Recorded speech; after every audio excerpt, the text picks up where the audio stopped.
una novena para prepararse y una octava para saborear, y en torno a una fiesta grande estaban girando 20 días, antes y después.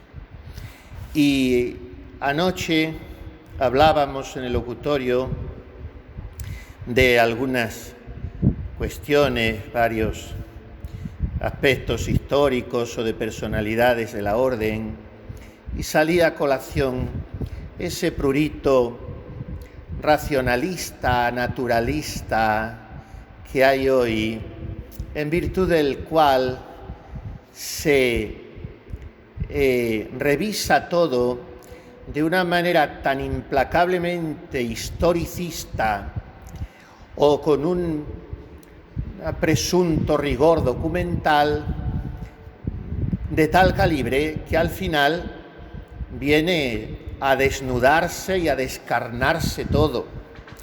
En este sentido, un historiador carmelita, Calzado, el padre Saggi, en los años 60, pues algunos dirían desmitificó y otros decimos casi atacó encarnizadamente la base histórica de muchos nombres, personajes señeros de la orden, y tan los dejó en nada y tan era la nombradía de este historiador que Roma se hizo eco y eliminó del santoral y del breviario de la orden muchos de estos nombres de santos que han sido de un influjo enorme y que hoy ni se nombran ni conocemos. La Santa Madre, por ejemplo, a San Ángelo, y la orden tenía una devoción enorme, se le considera Pater Ordinis. A San Ángelo, San Ángel de Sicilia o de Trapani, y en fin, muchos otros santos. Pero hablábamos también, al hablar del hábito, del escudo de la orden, de San Simón Stock, de la historicidad del escapulario. Y nombrábamos a ese carmelita Calzado, benemérito y santo, gran teólogo, que también es un poco difícil de comprender que no sea al menos conocido, saludado en los ambientes carmelitanos, el padre Bartolomé María Siberta Calzado, que tiene estudios, como digo, de cristología muy profundos y que al mismo tiempo es uno de los grandes investigadores y sostenedores de la historicidad de San Simón Stock y del escapulario. Vamos a hablar un poquito de esto. Es una plática que a lo mejor estaba mejor situada en el locutorio que aquí, porque va a ser más bien conferencia que plática, pero al final, o durante ella también, extraeremos aplicaciones prácticas. Hemos oído siempre que este hombre es verdad que un poco misterioso en los albores de su existencia, porque stock significa tronco y viene de que dice que desde sus 12 años este muchacho vivía en el tronco de un árbol y era un penitente, orante. Bueno, siempre hemos oído decir que era muy devoto de la Santísima Virgen, que cuando fue elegido general se encontró la situación de la orden muy poco halagüeña, porque claro, tengamos presente que los carmelitas, como incipiente y rudimentaria familia religiosa, surgen a finales del siglo XII. Hablemos del año 1180-1190. Y que están en el Monte Carmelo hasta el año 1291, solo un siglo, pero cada vez menos, y van saltando poco a poco a Europa, donde eran unos extraños. y donde no son reconocidos como orden, porque cuando el papa de entonces, que no me acuerdo quién era, porque aquí entran en juego muchísimos papas, empieza a reconocer ese nuevo formato de órdenes mendicantes, solo admite dos, que eran las dos innovaciones que habían surgido en la Iglesia, algo totalmente novedoso, los franciscanos y los dominicos, solamente esas dos órdenes.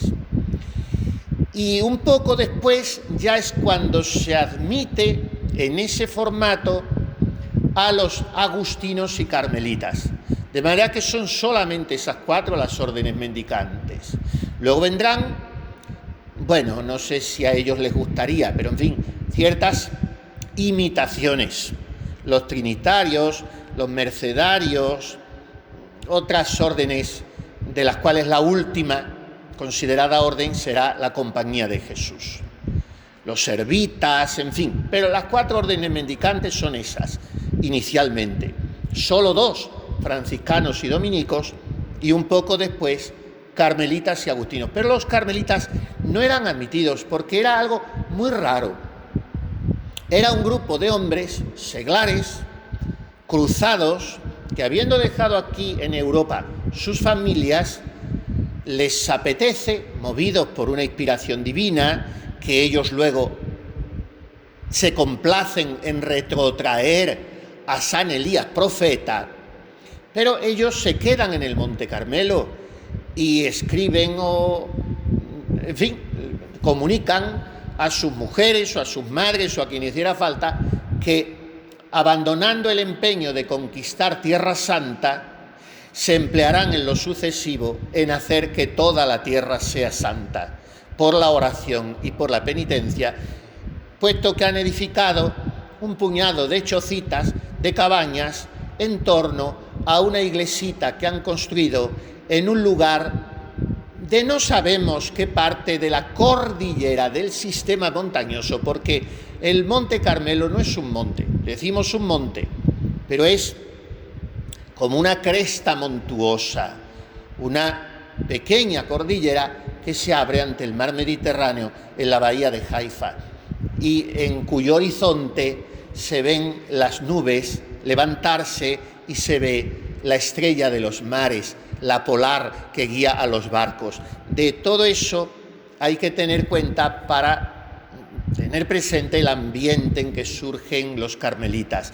Ellos se quedan allí y no son nadie, son unos ermitaños que se gobiernan a su manera, que escogen un primus inter pares, un mayor, un prior, y que alguno de ellos está ordenado sacerdote, tienen su misa en la iglesia de la Domina Loci, la señora del lugar, que así llaman a la que escogen por protectora de su incipiente familia, la señora del lugar. Y ellos están junto a la que llaman la fuente de Elías. Bueno, este es el nacimiento. Estamos a finales del siglo XII, cuando todavía no ha fundado San Francisco sus frailes ni Santo Domingo los suyos. De manera que ellos son unos pioneros en un modo de vida que no saben ni siquiera cómo va a ser, porque surgen como puramente eremitas. Después, poco a poco, van adoptando un perfil monástico, porque además del eremitismo, del silencio, el retiro y la soledad, se unen para rezar en la iglesia que está en el centro, en la ermita de la Domina Loci, de la señora del lugar, que después viene a llamarse, claro, la señora del Monte Carmelo, o la Stella Maris, o la Mater Gratiae, o la Mater Misericordiae, que todos esos títulos se le dan desde el principio. Pasan 50 años, ya han sido reconocidos como familia religiosa, ha habido 2 o 3 generales, o no sé cuántos, pocos, desde que el patriarca de Jerusalén, Alberto Abogadro, San Alberto, que sería el jurídicamente considerable fundador de la orden, puesto que la orden no tiene fundador, y por eso se habla de San Elías como su fundador, de su inspirador, y de la Virgen Santísima como su patrona y fundadora, Pero el instaurador jurídico es San Alberto de Jerusalén. Después que les da la regla, aquel misterioso de la B, que es Brocardo, esa B, como sabemos, a Brocardo le sucede Bertoldo, después vienen algunos otros, y por fin escogen a un hombre muy capaz, que tenía que ser al mismo tiempo, y cuando se encuentran un superior las dos cosas, pues ha tocado la lotería. Tenía que ser un buen gestor y un santo. Y esto era Simón Stock. Pero ponen en sus manos una barca que iba un poco a la deriva, porque tenía muy mala venta ante Roma aquel grupo de hombres que iban saltando a Europa sin saber bien lo que eran. Porque si eran ermitaños, ¿qué hacen en Europa limosneando y predicando? ¿Y quién los ha fundado? Y en fin, ¿quiénes son y de dónde han venido? Y como tiene la orden pocas posibilidades de supervivencia, entonces San Simón Stock vuelve los ojos a la Santísima Virgen y se inventa aquella oración o la recoge de algún hermanito o de varios que la componen y que nosotros deberíamos rezar mucho más y cantarla mucho más. El Flos Carmeli, porque el Flos Carmeli es de una dulzura deliciosa y es de una teología hondísima, porque en el Flos Carmeli está muy subrayada la virginidad de María y el poder intercesor de Nuestra Señora. María es la vitis florígera, nosotros traducimos virgen fecunda o virgen florida, viña florida, pero es la vid que echa flores, no que está florida, porque florida ya es un hecho terminado. Florígera es la que está constantemente floreciendo. Esta es María, y esta es la Virgen del Carmen, la que está echando siempre flores. Vitis florígera, mater mitis, virgen mansa. Mitis significa esto, mansa. Y servir inescia, intacta de hombre, es una expresión un poco, no sé si no demasiado delicada. Servir inescia, desconocida de hombre, a la que no ha conocido ningún hombre. Servir inescia. Carmelitis es un ablativo plural, dativo plural mejor dicho, a los carmelitas, carmelitis, y ahora viene una doble traducción. En unos códices se dice esto propicia y en otros se dice da privilegia. Carmelitis esto propicia, se propicia a tus hijos carmelitas. Y en otras versiones cantamos da un privilegio. Privilegia es un plural neutro, da privilegios, o sea, privilegia, cuida, favorece, se solicita para con tus hijos carmelitas. Y esto es lo que le reza San Simón Stock, muerto de pena y lleno de inquietud, porque no sabe dónde va la orden. Y entonces, como no puede recurrir a ninguna fuerza de la tierra, vuelve los ojos al cielo con aquella oración a la Madre de Dios, a la que ellos consideraban su señora, su fundadora, su patrona. Y mientras rezan esto, la Madre de Dios se aparece a aquel grupo. Unos quieren que estuviera San Simón Stock acompañado de algunos carmelitas, y se aparece rodeada de ángeles, llevando en su mano el escapulario de la orden y diciéndole: esto será para ti y para todos los carmelitas el privilegio. Por eso es verosímil que el original fuera Carmelitis da privilegia, o sea que nos hundimos.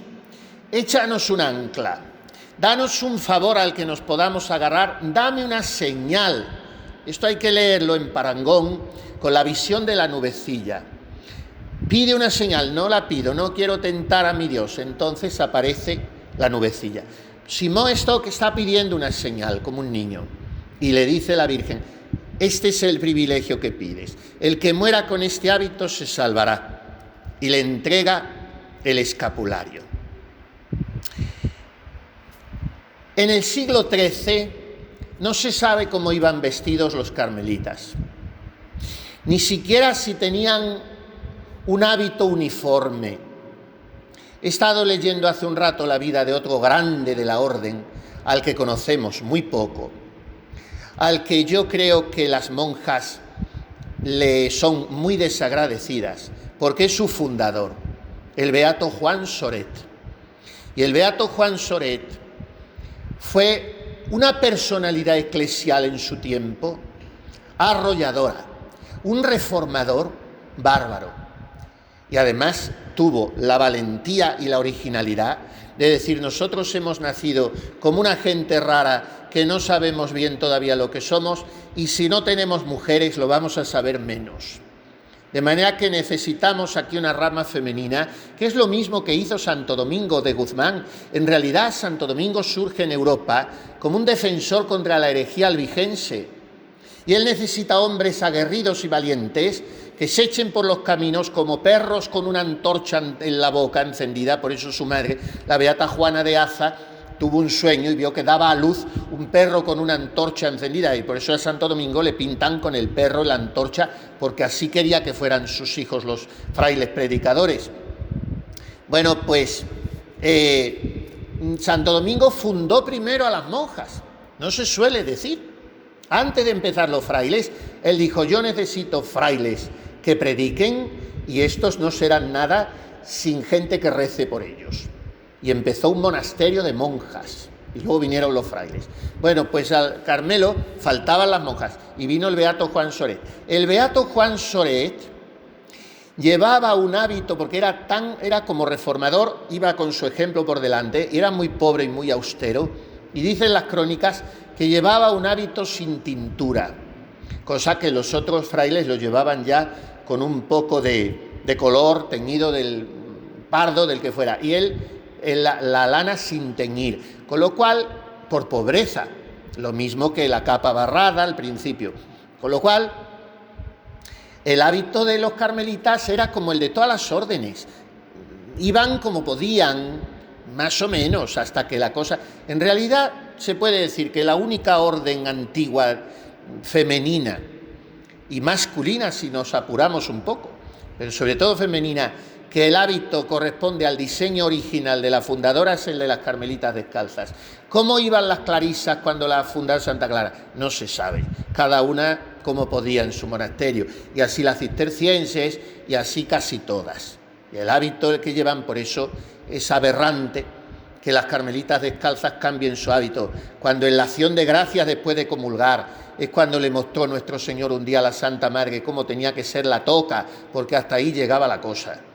De ver ella dando gracias de la comunión, preguntándose cómo hacer una toca para que fuera lo menos favorecedora posible de la vanidad femenina. O sea, que la Santa Madre lo fija todo. Bueno, pues el beato Juan Soret es el que funda a las monjas, pero a lo primero no las hay. Y ellos van vestidos como pueden. La visión de la Virgen tiene lugar en el año 1251. San Simón Stock es general desde 1246, de manera que lleva 5 años de general. Y a partir de entonces se empieza a plantear el que aquellos frailes raros añadan una pieza a la túnica que llevaban, que no llevaban más que una túnica.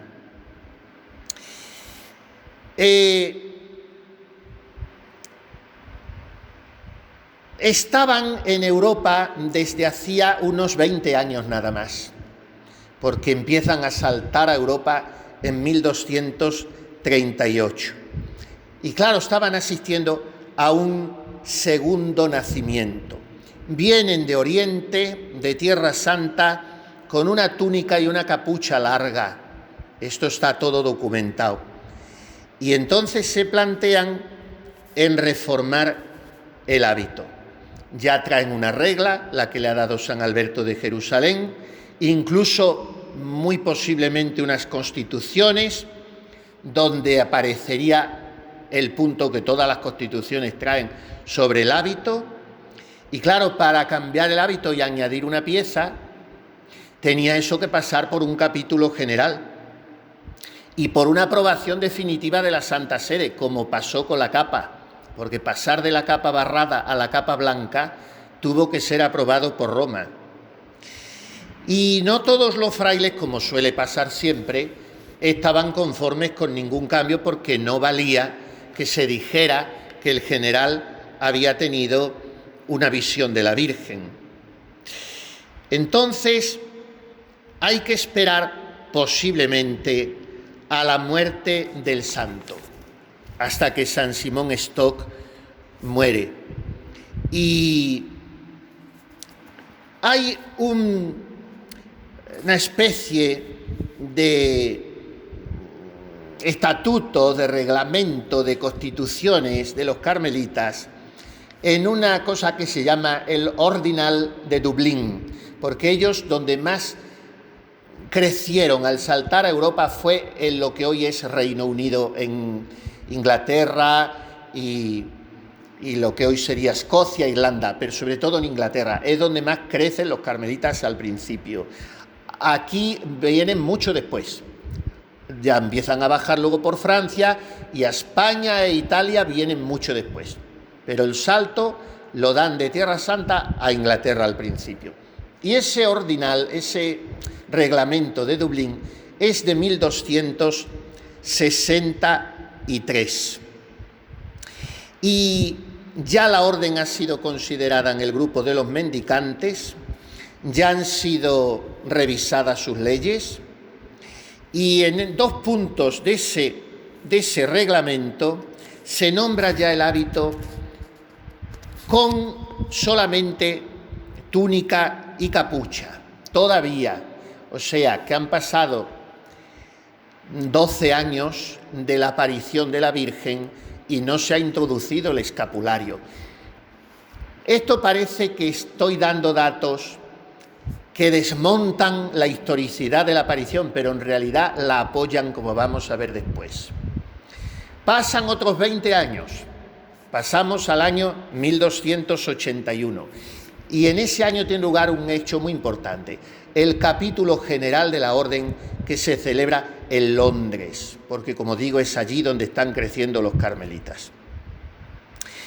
Y de ahí salen unas constituciones que ya legislan sobre el escapulario, y todavía no es considerado el hábito de la orden, pero ya se nombra el escapulario como párrafo que se puede añadir. Y dice: han de llevar escapulario los que celebren o ayuden la misa conventual. Todavía no se determina el tamaño, pero sí la tela y el color. En el capítulo de Londres de 1281 se dice: usen escapularios finos de paño gris y honesto. O sea, la túnica se dice que ha de ser burda y vil, pero el escapulario de paño gris, honesto y fino. ¿Y esto por qué? Se había introducido en algunos religiosos el color blanco en el escapulario que llevaban para dormir, porque había escapulario interior y exterior. Como todavía el escapulario no era el hábito de la orden, se dejaba una cierta libertad y que cada uno lo llevase más o menos como quisiera. Y a partir de aquí se legisla. Y entra incluso ya de pocos años después en el capítulo de Montpellier en 1287, que es cuando se cambia la túnica barrada, la capa barrada por la capa blanca, en 1287, entra ya el escapulario en el rito de la profesión religiosa. O sea, que es ese año 1287 cuando se dice que el novicio entra vestido con túnica sin capucha, pronuncia ante el prior su profesión e inmediatamente se bendice la capa y el escapulario. Y al ponérselo se le dice: recibe este hábito en remisión de tus pecados y aumento de la santa religión. Bien, sigue legislándose, después hay otros capítulos, vamos a saltarlos, en Barcelona, y se sigue legislando. De manera que ahí, en 1286, entra el escapulario como parte del hábito que se ha de llevar habitualmente, no solamente ya en la misa conventual por aquel que celebra o aquel que ayuda, sino todo religioso de manera permanente ha de llevarlo. Vamos a hacer una síntesis más o menos histórica de todo este proceso. Ha habido un cambio. Primero se consigue introducir el escapulario como un segundo hábito, pero ha de ser de buena tela, de paño fino, mientras que el hábito es de lana burda y vil. Hay un ligero, sutil forcejeo para introducirlo, porque todos no están de acuerdo. Hay primero solamente obligación de llevarlo en la misa conventual. En fin, hay un cambio. ¿Y qué hay detrás de toda esta evolución, digamos, tan lenta? Porque si aquella aparición de la Virgen que empezó a correr sotto voce, como que el general de la orden había visto a la Virgen trayendo esa pieza de tela, que por otra parte era algo que ya llevaban muchos religiosos, porque el escapulario lo que es una reducción de la cogulla, que no deja trabajar porque tiene unas mangas inmensas, y no. Entonces esa cogulla se fue reduciendo, lo mismo que nuestras casullas góticas en España se fueron reduciendo, hasta dejar estas casullas de guitarra que a veces son un poco demasiado ridículas. Pues lo mismo pasó, el escapulario es algo que deja mover los brazos y no tiene la incomodidad de una capa o de una cogulla, pero que se puede llevar siempre. Es un vestido de trabajos, de pobres, porque hay que echar menos tela, porque es de quien necesita trabajar para comer, en fin. Ya era usado por muchas órdenes. ¿Por qué la Virgen aparece con aquello y tarda casi 40 años en introducirse? Tiene que haber un motivo importante que mueva los ánimos de los legisladores al cabo de 40 años, cuando ellos no lo llevaban. La tradición de la orden se remonta al siglo XIV. Desde el siglo XIV, o sea, 1300 y pico, por eso en esto se apoyan algunos historiadores que niegan la veracidad de la aparición del escapulario, porque desde 1246 hasta 1300 y pico ahí hay un vacío donde no hay nada escrito. La aparición de la Virgen a San Simón Stock empieza a aparecer en códices en 1300 y pico. ¿Qué ha pasado durante casi 100 años? Pues ha pasado que ha habido capítulos, lo he pasado muy deprisa porque es mucha historia, muchos capítulos, donde ha habido un pequeño forcejeo de los frailes. Algunos han empezado a llevarlo porque querían, han empezado a dormir con él, primero que si blanco, que si fino, que si gris, que si para la misa. Total, que van poco a poco empujando los mismos frailes hasta que los capítulos ya lo ordenan definitivamente. Ahí tenemos un argumento en favor de que había algo, porque ¿por qué los frailes, si habían nacido sin escapulario, empiezan ellos mismos desde abajo a proponer a los superiores, con su vida, a empujar, ponerse el escapulario? Que no hay documentos de la aparición hasta un siglo después, pero hay muchísimos documentos escritos, jurídicos, legales, históricos, de capítulos, donde se va implantando el escapulario. Entonces, todas esas leyes que se van emanando en el siglo XIII son enormemente coherentes con el hecho de que hubiera habido una exigencia de la Santísima Virgen que se empezaba a hablar por parte de todos los frailes. y que ellos empezaban ya a asumir y a secundar. Lo que nos demuestra eso es que la orden no paró hasta que consiguió adoptar el escapulario como parte de su hábito. Que no fue inmediata la adopción, es que hubiera sido muy inverosímil que el general tenga una visión, que no creo que la proclamara, ni hiciera una declaración oficial, ni convocara un capítulo para contarla, porque eso hubiera sido, no sé, un poquito difícil de secundar. Yo digo que he tenido una aparición de la Virgen en virtud de la cual todos os tenéis que poner el escapulario. No es tan fácil. Y si interpretamos las cosas de manera tan simplista, tan pietista y tan maravillosista, estamos cayendo en una reducción de los argumentos. Ahora, basarnos en que poco a poco, es como si una monja en un convento, en fin, esto ha pasado muchas veces, pues yo qué sé, una revelación que hay que propagar la devoción a la Santa Faz o al Sagrado Corazón, Santa Margarita María. Pues no es que al día siguiente se instaura en la iglesia la fiesta litúrgica del Sagrado Corazón, eso va poco a poco.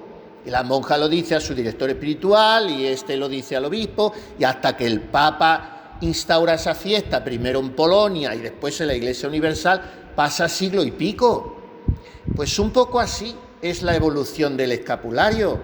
No hay un cambio inmediato. San Simón recibe ese escapulario como hábito propio de la orden y lo recibe de manos de la Santísima. De manos tampoco vamos a caer en este simplismo, porque es una visión imaginaria y la Virgen no trae un trozo de tela. Él la ve así y él la ve con el escapulario. Luego lo pintamos como él agarrando el escapulario. Es una visión imaginaria. Él recibe el signo del escapulario y el encargo de vestir el escapulario, pero permutar el hábito que no había diseñado él, que él no era el fundador, que él era un hombre que le habían encargado evitar la destrucción de la orden. Y tenía que ir haciendo todo con la prudencia y el equilibrio que podía. Y él no podía de un día para otro permutar eso, porque él era uno más que se había introducido en aquel surco. Entonces, permutar el hábito establecido por uno nuevo no dependía de él, dependía de un capítulo general, como cambiar una cosa importante en una comunidad. No depende del superior, depende del capítulo conventual y de todas las que tengan voz y voto. Y además ese capítulo conventual, porque antes esas cosas, hasta las muy pequeñas, tenían que ser refrendadas por la Santa Sede, ese capítulo tampoco era soberano. Después lo que decidiera tenía que ser sometido a Roma. Y en un capítulo general de frailes, pues hay muchas opiniones encontradas y muchos diversos pareceres, como es lo lógico que suceda entre personas. Entonces, pensemos que la única razón válida que podía ofrecerse para un cambio en el hábito era una aparición del cielo. Y San Simón Stock, que como decimos, no era el fundador, sino solo un general más, y un general en un momento de la orden muy débil, pues tiene que proceder con suma cautela, y con tanta cautela procedió que se murió y no vio el escapulario introducido. Eso lo demuestra, como hemos dicho, el Ordinal de Dublín y los siguientes capítulos. Siguen dos generalatos más. Uno de un general, todos aquellos generales fueron muy importantes y fueron personajes que en la Iglesia tuvieron mucha repercusión. Este era Nicolás de Francia o Nicolás Gálico, el que sucedió a San Simón Stock. Y estaba convencido este hombre, tiraba un poquito a lo rigorista, pero no le faltaba razón, de que la orden tenía poco remedio porque estaba caidísima, porque los frailes se habían relajado de una manera pavorosa y que había perdido el brillo primitivo del Carmelo. Este hombre escribe una carta pastoral preciosa. Es que hay tantas cosas en la historia de la orden que es una pena que no las conozcamos. La carta de Nicolás de Francia se llama Ignia Sagitta, flecha de fuego. Y es una carta pastoral que como general dedica a todos los frailes como quien quiere mandar una saeta encendida a que se despierten de su letargo y recuperen su fervor primitivo. Entonces, este Nicolás de Francia, que también era un santo, sin embargo, en esa carta Ignia Sagitta silencia totalmente el nombre de San Simón Stock, como si no hubiera sido su antecesor, porque no estaba de acuerdo con muchas de las cosas de su gobierno de la orden. ¿Con qué no estaba de acuerdo con San Simón Stock? Pues con ideas muy modernas, pero muy buenas, que había tenido San Simón Stock. Porque San Simón Stock fue un hombre muy rompedor, como se dice ahora. Él vio que los frailes habían saltado o estaban saltando a Europa y dijo: nosotros no podemos seguir con la capucha calada hasta los ojos y encerrados en nuestras ermitas, porque así no tenemos futuro ninguno. Y entonces promocionó un poquito, de manera tímida, pero firme, el apostolado de los carmelitas en las ciudades, que aquello era muy novedoso, y los estudios. Y entonces este Nicolás de Francia pensaba que San Simón Stock se había cargado la orden porque la soledad y la vida eremítica y el silencio eran algo tan específico e irrenunciable del Carmelo que el apostolado lo destruía. Esto es lo mismo que sucederá después con los primeros descalzos, cuando unos entienden el ir a misiones, y el mismo Santo Padre hubiera ido a México, y Gracián es favorable a ir a misiones, y otros dicen que aquello pervierte el espíritu del Carmelo. Eso ya se remontaba a San Simón Stock y su sucesor Nicolás de Francia. Y entonces, ¿qué le pasó a Nicolás de Francia? Que, como digo, también era un santo, que todo lo que viniera de San Simón Stock no lo aceptaba, y por lo tanto aceptar la introducción del escapulario que venía de San Simón Stock hubiera sido aceptar la línea de su antecesor, y él no la quería. Hay que leer todo esto de telón de fondo. Entonces este hombre, Nicolás Gálico, Nicolás de Francia, en realidad en todas esas ideas de aislacionismo, de silencio eremítico a toda costa, fracasó. Porque el capítulo de Londres dijo: por ahí no vamos a ninguna parte. Si somos una orden mendicante ya en Europa, tenemos que tomar el estilo de los otros mendicantes, y si los franciscanos y los dominicos predican, nosotros tenemos que predicar, porque si no acabarán haciéndonos monjes, y tampoco es esa nuestra vida. Y entonces, un Pedro de Amiliano, que fue el que presidió el capítulo de Londres, vuelve un poquito al estilo de San Simón Stock, y para hacer ver que era partidario de él y que se saltaba el paréntesis de un cierto ostracismo de Nicolás Gálico, toma como despertador, como para enseñar sus ideas, el escapulario, para que los frailes digan: este era partidario de San Simón Stock. Y entonces empieza a hablar ya de una manera abierta del escapulario como signo de los carmelitas. Y han pasado, pues eso, unos 40, 50 años. ¿Qué tiene que ver todo esto, vuelvo a repetir, con la veracidad de la aparición de la Virgen a San Simón Stock? Porque en todos los santorales antiguos del Carmelo, a partir del siglo XIV, se dice: San Simón Stock vio a Nuestra Señora que traía en las manos el escapulario. ¿Era el escapulario de la orden? ¿Era un hábito porque la Virgen estaba señalando el hábito o el escapulario? Aquí también ha habido mucha diversidad de opiniones, porque la Virgen nunca pronuncia la palabra escapulario. En aquellos santorales antiguos se dice que la Virgen dijo: el que muera con este hábito se salvará. Entonces, ella dice con este hábito, pero lo que trae en la mano es el escapulario. ¿Qué pasa? a partir de ese capítulo de Londres, que los frailes leen la cosa en este sentido. El hábito del carmelita, o sea, el vestido específico, su seña de identidad, es su marianismo.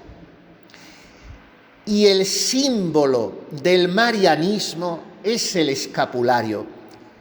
¿Qué ha querido decir la Virgen? Yo soy vuestro hábito. El que vista el privilegio que yo le traigo, el amor que yo os tengo, la caricia que yo os hago. No dice tanto el que muera vestido de carmelita como vais vosotros ahora, sino el que muera vestido de mí. Yo os traigo la señal de mi predilección. Es un trozo de tela, es una materialidad. Pero en este dato físico, digamos, en esta materialidad, estoy toda yo. Entonces, cuando después vengan esos autores carmelitas tan interesantes, también hoy desconocidos, como hablábamos anoche, del venerable Miguel de San Agustín, que es el gran descubridor de la vida marieforme, que hay que hacerlo todo en María, con María, por María y para María. Eso es lo que simboliza el escapulario. Y cuando le introducen como parte del hábito, están refrendando aquellos capitulares, es decir, nosotros somos la Orden de la Virgen, somos los privilegiados de María. Y esa visión la tuvo San Simón Stock para que pudiera transmitirnos él esa predilección de Nuestra Señora. Ese antiguo santoral del siglo XIV, que es de otro gran carmelita, Juan Grossi, termina la narración con una frase que se puede pasar por alto, que parece que no tiene importancia, pero termina así: y le entregó el escapulario. Vamos a ver, vamos a ser teológica y filosóficamente correctos. En una aparición, la Virgen no puede entregar nada material. Cuando se aparece en Fátima y le dan a Lucía unas cartas y un frasco de colonia en la segunda aparición para que se lo dé a la Virgen, ella se sonríe y dice: eso no hace falta en el cielo. Porque, claro, es una visión imaginaria, no puede la Virgen coger algo material. Pero ¿por qué termina el santoral diciendo: y le entregó el escapulario? O sea, como si fuera la visión de la casulla de San Ildefonso.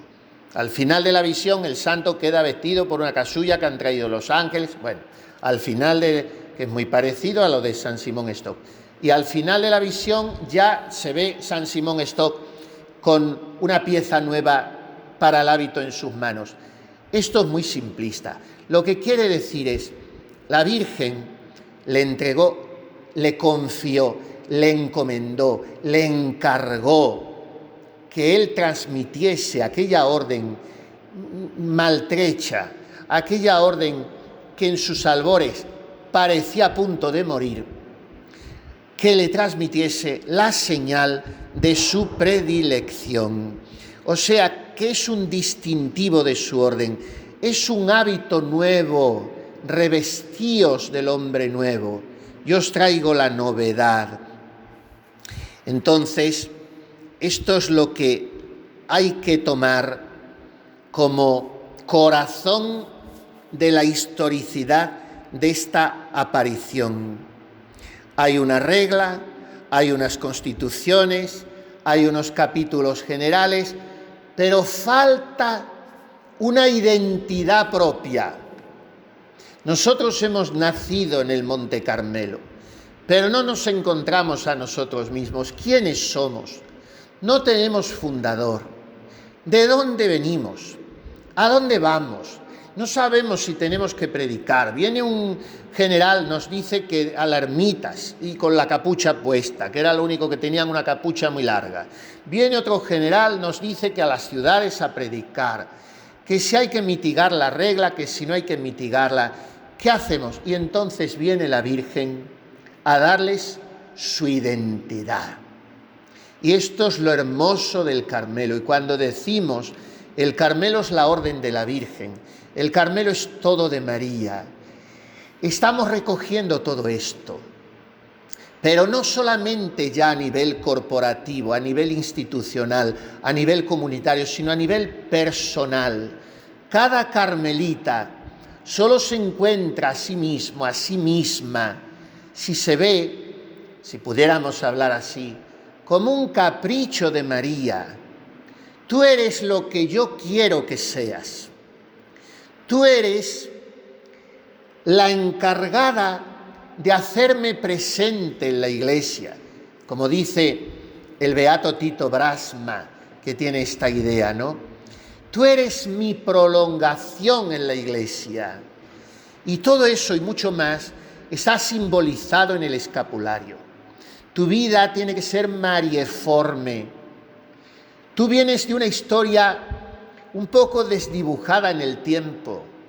Vienes de unos orígenes difusos en el Monte Carmelo, pero el lugar está claro.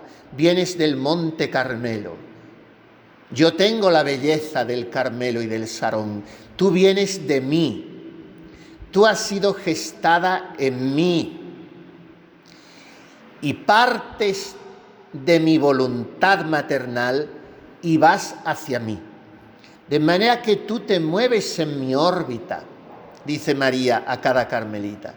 Y cuando cada mañana te arrodillas para después de besarlo ponerte el escapulario y cada noche te entregas al descanso, muerta de calor o de abatimiento por lo que sea, o de enfermedad, o de vejez, o de inexperiencia de la juventud, o de tentaciones, y besas mi escapulario y te lo vuelves a vestir para dormir, entonces yo te estoy acurrucando, te estoy arropando y te estoy recreando y te estoy recomponiendo y te estoy rehaciendo, que es lo que hizo con la orden, una orden que se desmoronaba, que estaba resquebrajada, que no es que no tuviera futuro, es que apenas tenía presente porque ni siquiera tenía pasado, es que no tenía historia. Es que nadie daba, digámoslo coloquialmente, una perra chica por ella.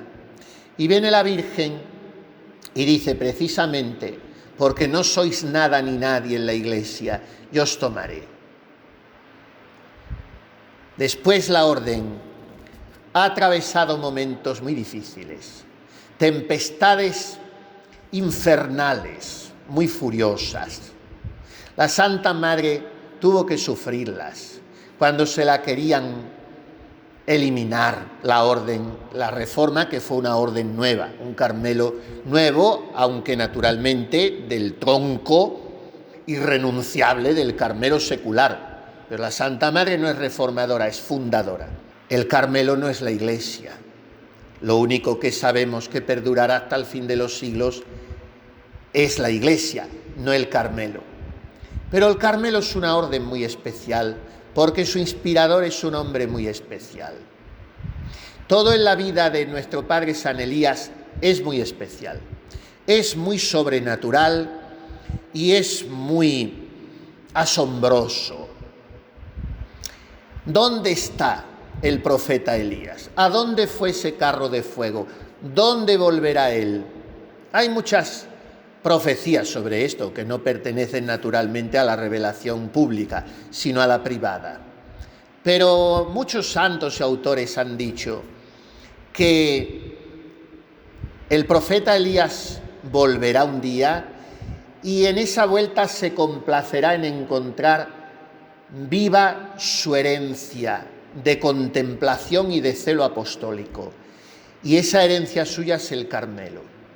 Y el Carmelo tiene que seguir vivo y fulgurante, no con el fulgor espectacular de una realización humana que merezca aplausos y reconocimientos, sino con el fulgor de una hoguera que está encendida en lo alto de un monte y que alumbra cuando todo en la falda es oscuridad y confusionismo y tinieblas y mentiras. Entonces necesita estar vivo el fuego sagrado de la contemplación y de la adoración. Y eso es el carmelita, y esa es la carmelita. Entonces vendrán galernas, tempestades, pero la carmelita las contemplará serena desde la cima de su elevación, que es el monte de la perfección. Desde allí verá el oleaje en esa bahía de Haifa, que es el Carmelo y la época y el momento particular de cada uno. Pero sobre esas olas verá brillar la Stella Maris. Y cuando la barquichuela parezca que se pierde o que es acosada por otras naves aparentemente más poderosas que quieren hundirla, entonces la polar le marcará el rumbo. La Virgen no falta, porque ha traído su escapulario. Y su escapulario es todo esto. Y hay que leerlo así. Hay que leerlo así. He hecho una recapitulación un poquito demasiado somera, porque tenía aquí muchos datos de capítulos, de leyes, y se puede hacer, pero como digo, sería más objeto de una conferencia científica. Se puede hacer una argumentación casi incontestable, que es la que hacen muchos historiadores, entre ellos el padre Siberta, de por qué precisamente hemos de creer en la veracidad de la aparición de María a Simón Stock, apoyándonos en el dato de que el pobre Simón Stock no pudo, aunque quiso, introducir inmediatamente el escapulario y lo vio desde el cielo.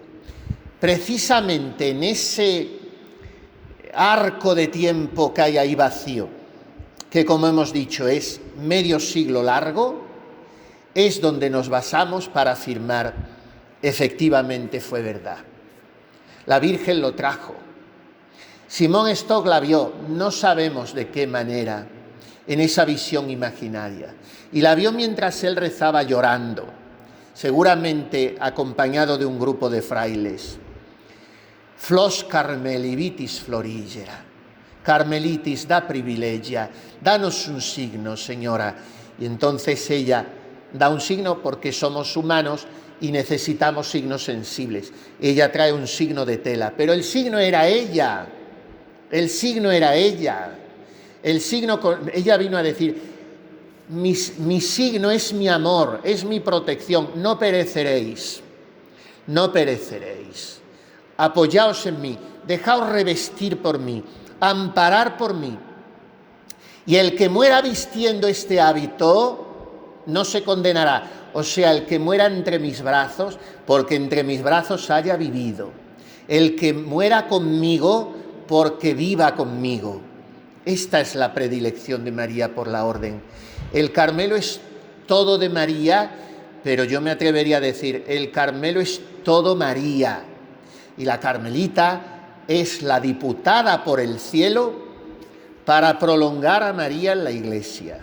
Por eso, si la Carmelita no ama la pequeñez, la humildad de corazón, la abnegación, el olvido propio, el escondimiento, la laboriosidad, la pureza, la caridad, la sonrisa, si la Carmelita no vive apasionada por Jesús y su vida no es más que Él, como fue la de María, entonces ha equivocado su vocación.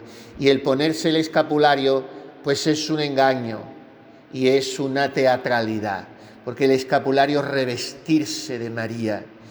Y nada más, que estamos en el mes de nuestra Madre Santísima, así la llamamos. Es un título atrevido que empiezan a dar los carmelitas a la Virgen muy pronto, cuando todas las órdenes no la llaman más que Nuestra Señora, y ellos se atreven a empezar a llamarla Nuestra Madre Santísima.